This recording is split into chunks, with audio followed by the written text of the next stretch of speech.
inspired to work with Watershed Market because it seems like an opportunity to network with other small businesses here in Houston and other sustainable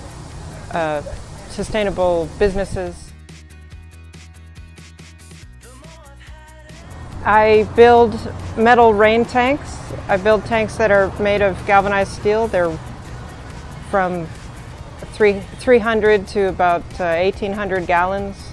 And I also install systems where people can capture rainwater off of their roofs and use it in the garden.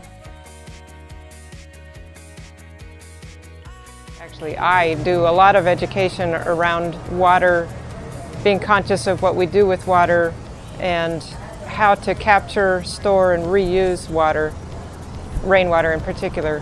And I'm looking forward to the opportunity to talk to more people about that and talk to people about the sort of fragility of our environment and what it is that we can do to help to defend it and to help to make the world a little better place.